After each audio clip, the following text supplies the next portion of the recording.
Sure, my partner doesn't think so. Alrighty, we are live on YouTube now. So we need a little bit of music. Someone, bringing us in with some harp music or something. What do they do at conferences, Yeah, a little bit of background music. Okay, Norm, have you got that link? Yep, great, and it's in the page. Perfect, I'll just check it and make sure. So we're live on YouTube. I'm just going to make sure we're also live on the Artsfront website.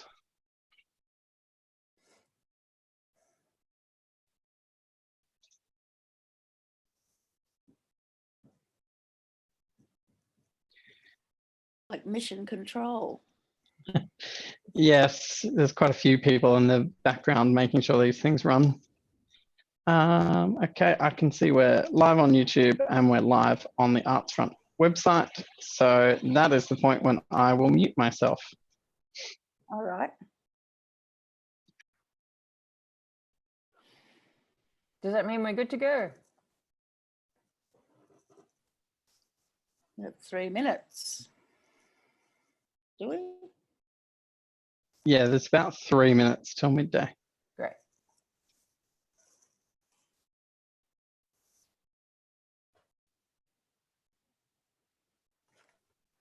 Technology is wonderful, isn't it?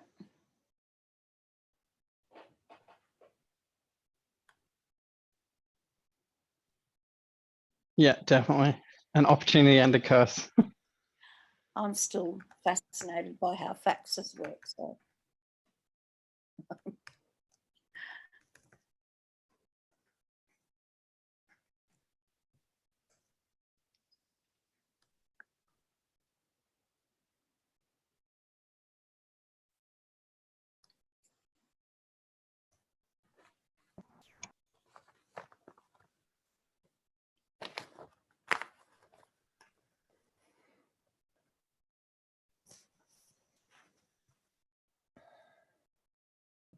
Hi everyone, you've all gone really quiet. Yeah. Hi, Caroline. Like, are my headphones working? Can you hear? No, your headphones are working. We're just in that couple of minutes beforehand silence. Preparing. Everyone's in the zone. It's all new to me, Caroline. Oh, it's so lovely to see you, Gail. Yes, you too. All our plans went awry, didn't they? Well, I'm going to send you an email because I've got a new plan. Oh, good. Yeah. Oh, good. Hi, Liz. Hi, Caroline. How are you? Good, thanks. How are you? Pretty good. So glad you're hosting. Me too. This will be fun. Yeah. Brilliant. I'm going to shut up and just absorb it all. Hi, Athena. Hi. Hi, Liz. Hello. This is all amazing, isn't it? Well, I'm an old girl.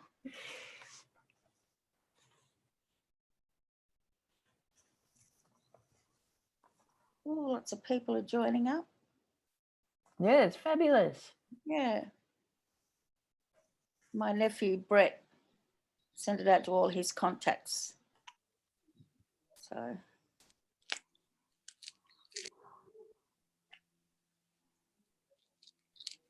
Oh, 1 minute to go. This is much easier than getting out of bed and getting in a taxi and going off to a meeting, isn't it? Yep, I hear you. You just have to sit up in bed. It's 12 o'clock by my time. Is that right? By your time? Shall we kick off? Yes. Great. Fabulous. Good afternoon and welcome to Little Lunch Online today. A wonderful initiative of Feral Arts as part of their Artsfront project. My name is Liz Martin.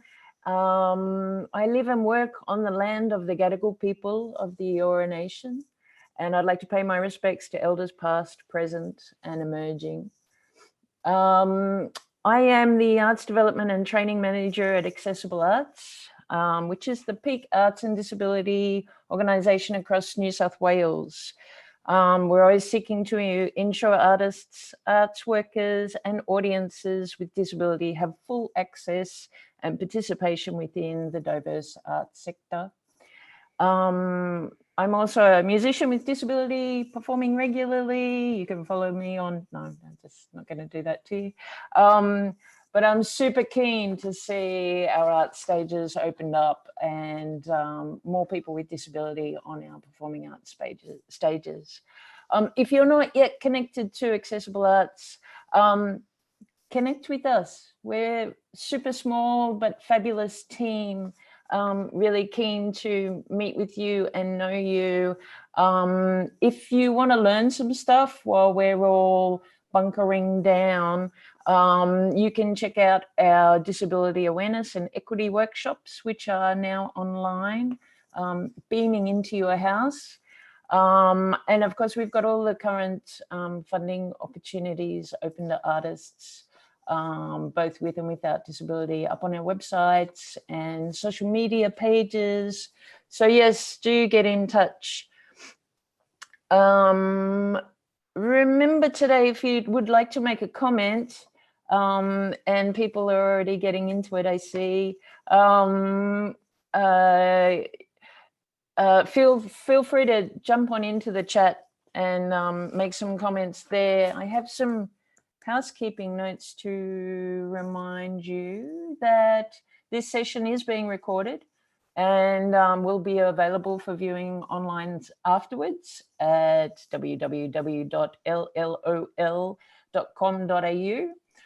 We will be sticking to the 30-minute time frame today because of both Auslan signing and captioners, so we'll have to clock off bang on 12:30. Please feel free to introduce yourselves in the chat and say whose country you are on today. To access the live captioning, just click on the captions icon at the bottom of Zoom. We also have Susan from Auslan Stage left. And if you'd like to see Susan big and bold on your computer, just click on her video and then pin it. And yes, if you have any questions or comments, please feel free to throw them into chat. Please keep your mics muted unless we invite you to unmute.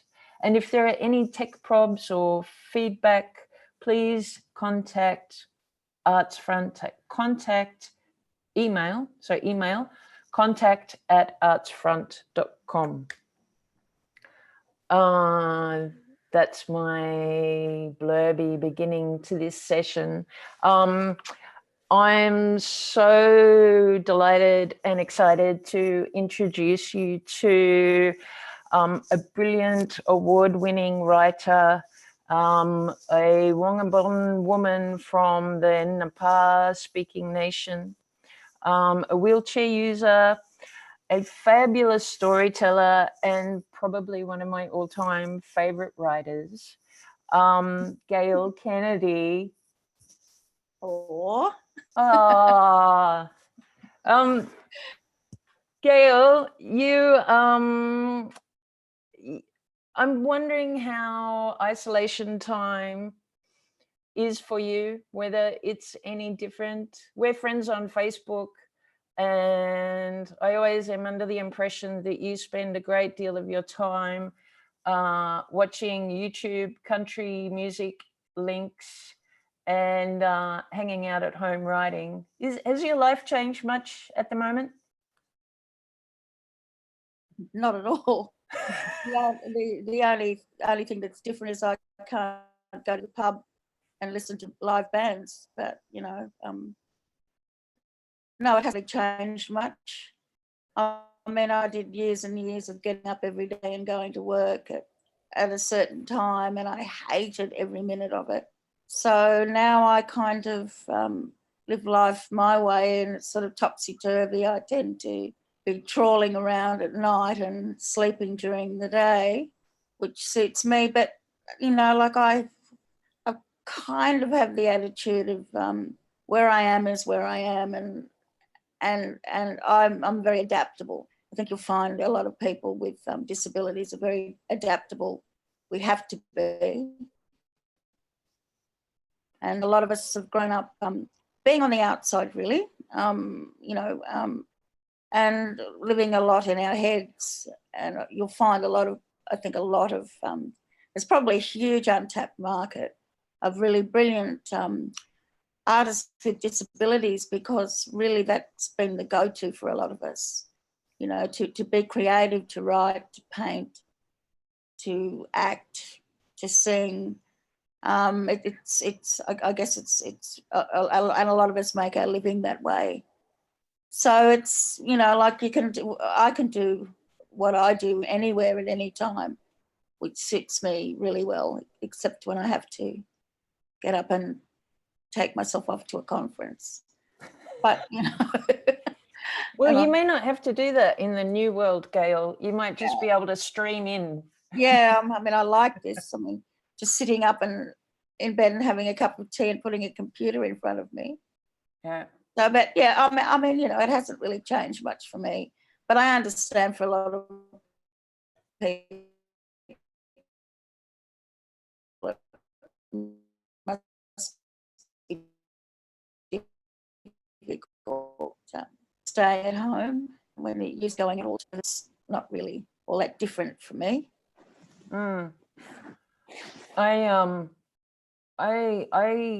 I love going out and doing all that social stuff, but I am so happy to spend time at home and on my own. And it's this really personal kind of, well, obviously personal, but intimate space, like to create and to connect. It feels very soul to me. It's a very intimate time. And I'm also used to spending heaps of time recovering from surgery and so on, and fairly isolated. So I know what you mean. Like, we are adjusters to this time. Many of us are. It's a very familiar time in a lot of ways. It is, yes, yeah. I mean, you know, I tend, as I think I've said it, where I am is where I am, and it will pass. And life will go on. But I think a lot of people are panicking, wondering if they're ever going to be free again. But I'm hoping that this kind of time out will give people a little more empathy for those of us that are isolated. I mean, I'm isolated a lot of times because I choose to be. I mean, I can go out whenever I want, but there are a lot of people who can't do that. I mean, I'm hoping that this time, I'm particularly hoping that, I see from my window outside, out into the park, and also the window out at the front of my house, like gatherings of white people being moved on, and gatherings of white children being moved on, and hearing them afterwards being horrified and outraged. And I feel like opening the window and going, well, now you fucking know what we've got to go through. Which is basically, you know, like we've been Black people the world over and First Nations people the world over. That's our daily life. You know, being driving around and being pulled over by the police basically just because you're Black. You know, so I'm hoping that maybe people will realise that this is reality for us all the time.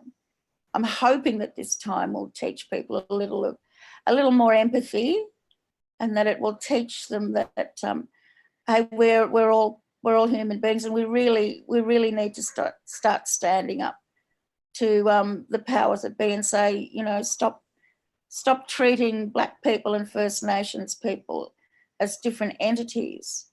You know, because now they will know. I mean, I know from hearing the outrage at the front from the Lululemon squad,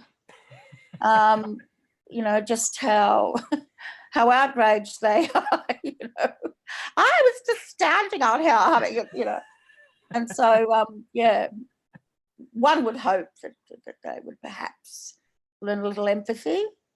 Yeah. But, I mean, perhaps I'm just living in hope. I mean, I think for a lot of people just be life as it will go on as it has before. But I think there's probably a few people out there that will take these lessons to heart. Yeah, I'm hoping too that we'll learn and take this time to reflect and build awareness between each other and chill out a little. Yes. Wow, really, we can slow down a little bit. God, yes, and the panic buying. I mean, we're living in Australia, you know, not in the wilds of Ethiopia. I mean, it's not as if, you know, I mean, this whole panic buying of toilet paper, you know, I mean, I was thinking, no, these people are going to get over this, but no. You know, every day you'd go in there and you couldn't get things like pasta and toilet paper.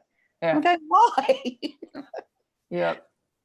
You know, poor old people, you know, being driven around all hours of the morning trying to just, you know, find a toilet paper. I have a connection, and I wound up getting a few large packs and giving them to my support worker to deliver to the old people that she looks after.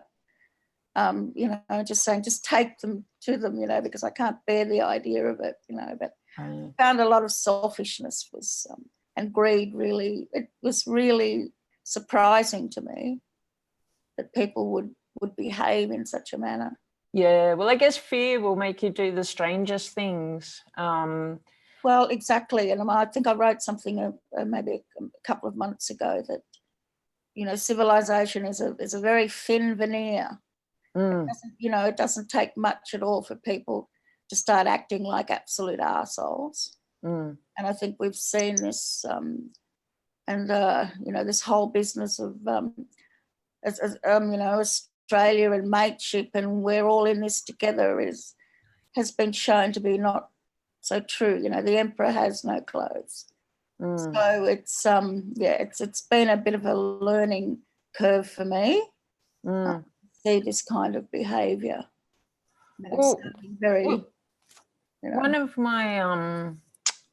One of my favorite things to do during COVID, or regardless of COVID, pretty much at any time, one of my favorite things to do is hang with friends, be it on Zoom or on the phone, or from a safe 2-3 minute distance in the park.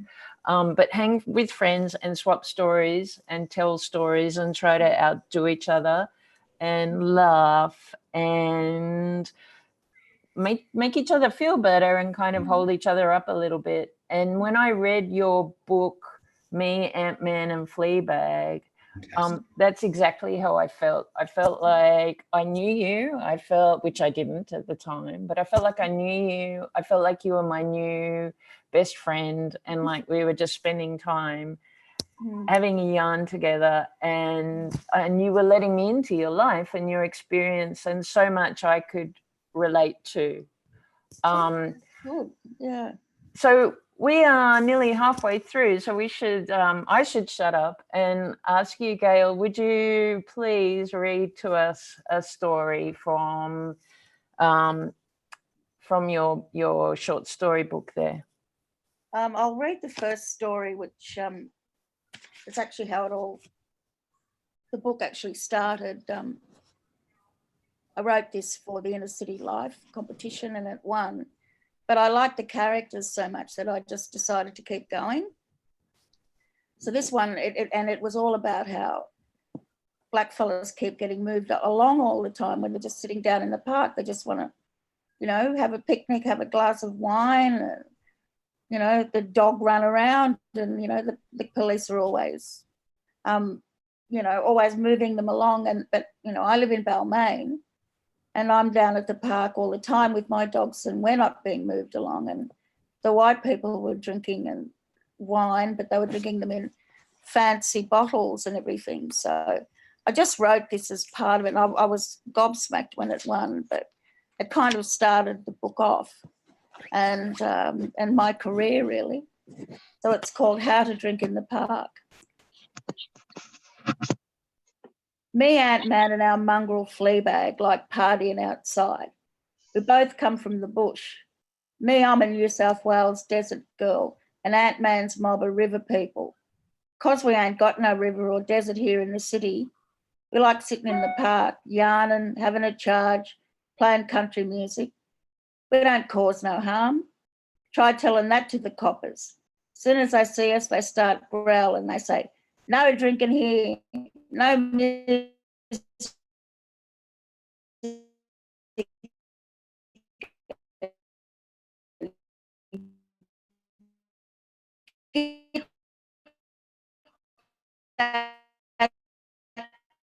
Dog registered, stuff like that. Then you get sick of it and stay home. Reckons we that's the wrong way. Reckons we give up too easy. Says white fellas ain't the enemy. Says they love drinking and partying outside too. Says they got it worked out so coppers don't bother him. He showed us how. First he shouts Fleabag, 12 months rego, and a new collar in the Koori colours. Too deadly. Then he says that dog has to have a bath. God, Fleabag bunged on. Had to drag him out from under the house. He carried on like we was murdering him. Wouldn't come near us for hours after. His guts got the better of him though, and he come in for a feed. He got over it. Smelt good too. Then we got an esky and a couple of fancy bottles of wine. Damien reckons no casks or flagons. Besides, the bottle's got twist tops now, so once you're finished, you fill them up with cheap stuff for next time. We pack a nice blanket and a picnic. Nothing fancy. Bread, cold meat, tomatoes, a big old lamb bone for Fleabag. We pile in Damien's car and head to Balmain. Damien lives there too. We pull up at this deadly park right on the harbour. Ant-Man and me are a bit nervous, but Fleabag's out of the car and belting across the grass like there's no tomorrow. There's heaps of other dogs there, but that's okay because he's got his nuts cut out a couple of years ago, so we don't go blueing no more. We get the stuff out of the car, spread the blanket with the tucker, glasses and wine on the grass, and sit down, still nervous. Then we see all these white fellas. They're all sitting around with wine, beer, and tucker too. They're having a laugh. Kids and dogs are running around. There's no trains. The harbour's shining. Boats everywhere. We pour drinks, make sandwiches. People smile at us. They pat old Flea and fuss over his fancy collar. He laps it up. And there's no coppers in sight. Ant-Man grins. Makes you want to sing, eh, Titter? Sure does, I say, and whack old Slim in the CD player. We know the drill and go every week now. Flea's used to having a tub too. Knows he's going to the park afterwards. Anyway, when we get sick of city life, we go out bush, sometimes to visit my mob or sometime Ant-Man's. Ant's the builder and he goes wherever one job finishes. I do bar work or waitressing, so I ain't tied down either. Fleabag just comes along for the ride. That's the first one.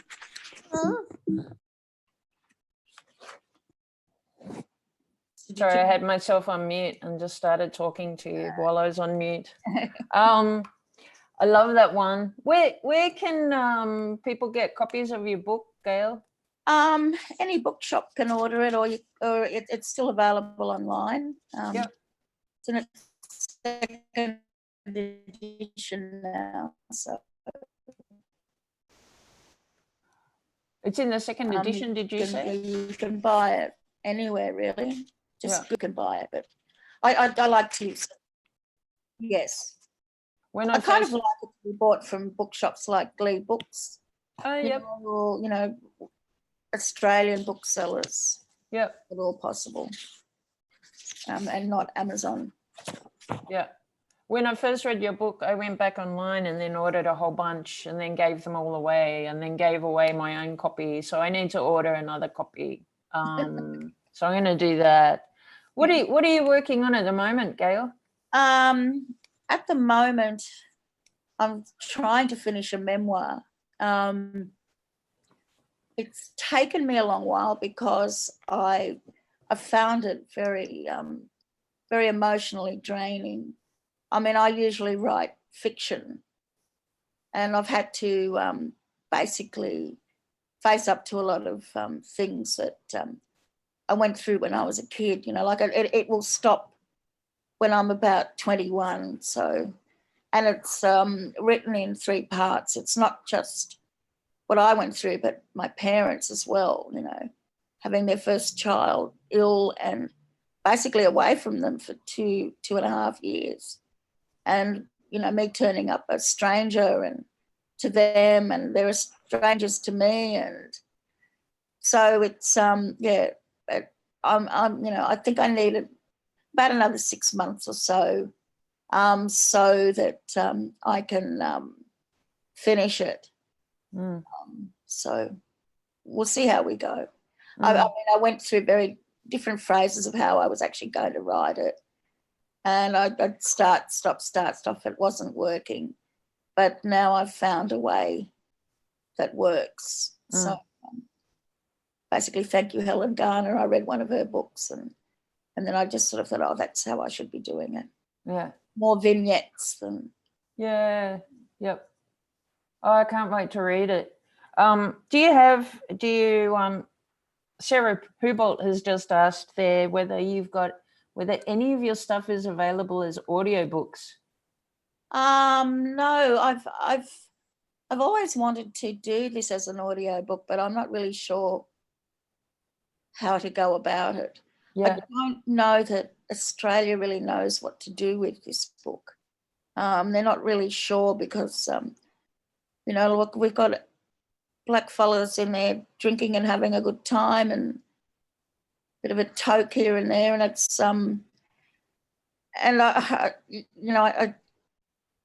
people overseas get it, and most Australian people get it. I mean, it's meant to be a window into the world, our world, non-Aboriginal people, and it's a book where, well, my mob and other Aboriginal people can see themselves. It's also a bit of a love letter to the Aboriginal men that I grew up with, because I found that Aboriginal men and black men in general tend to be demonised. And I find that very distressing, because that's not the kind of men that I grew up with, not the kind of men that I know. So that was really one of the reasons why I wrote the book in the first place. But I'd also like to do maybe another part 2 of Me, Ant-Man and Flea. And I'm also trying to put together a one-woman show to maybe go on to maybe the Sydney Festival or something, because I think that I have an unusual story, and I'd like to have some music and, you know, probably work with the drama too, but that's something that I'm looking at now as well. There's offers coming through, Gail, just so you know. You've got an offer here. Lachlan would love to record you reading it. I think there's also a couple of comments that people are ready to hear it. They're ready to hear your voice. They're ready to hear the stories as an audiobook. So maybe that's actually may well be a great idea.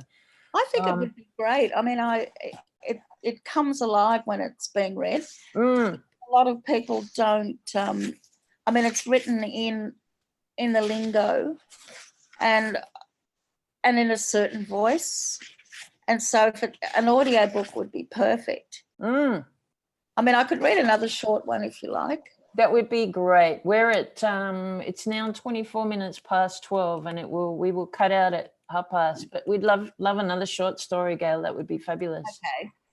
This one's called Ma and Dad's Big Trip.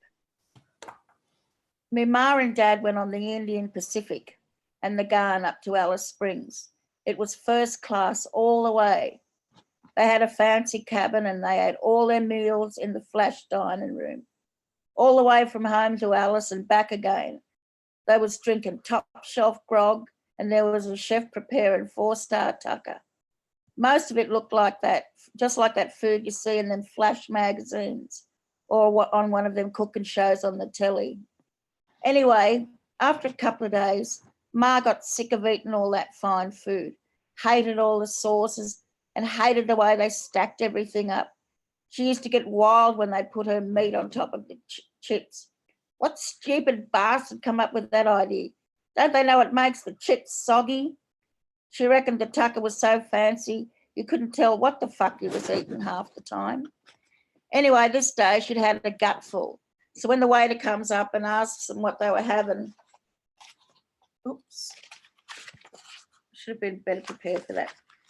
What they was having for lunch, Dad orders up fancy like a big man.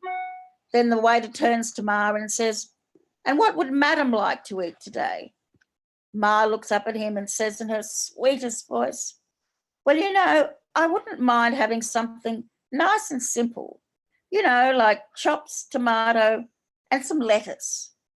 The waiter looks at Ma and says, "I'll see what I can do, Mrs. Harris. I can't promise anything, but I'm sure our chef would be only too happy to accommodate you."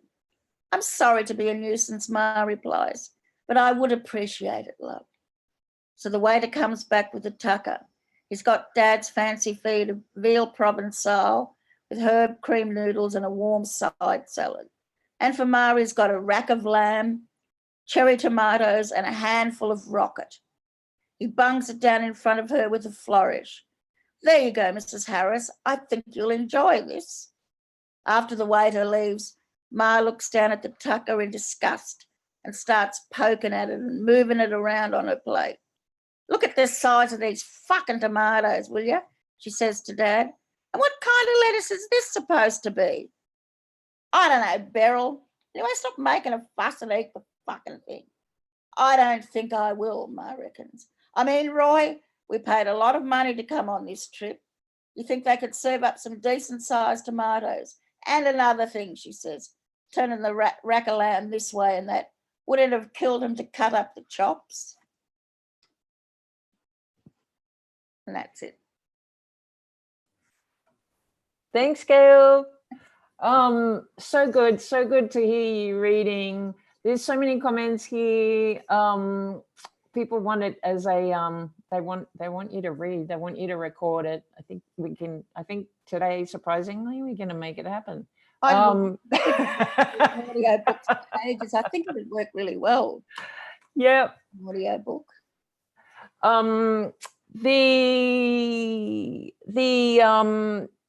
The short book that Gail's been reading from today is called Me, Ant-Man, and Fleabag. Please jump online straight after this and order a bunch of copies from your local bookstore. That way you support the local bookstores and you support Gail Kennedy and brilliant Australian writers such as Gail. So good. Thank you so much, Gail. It was just such a pleasure to hear you reading. There is Hot Brown Honey is back for tomorrow's lunch. So see you here again tomorrow at midday. Love your work, people. Have a great time out there. Take care. Stay safe. Eat too much. Thank you, everyone. Thank you for coming. Thank you. Bye. Now what happens? Does it just stop? It just goes on forever, Gail. No, I'll stop the live recording, the live YouTube for you now. Okay.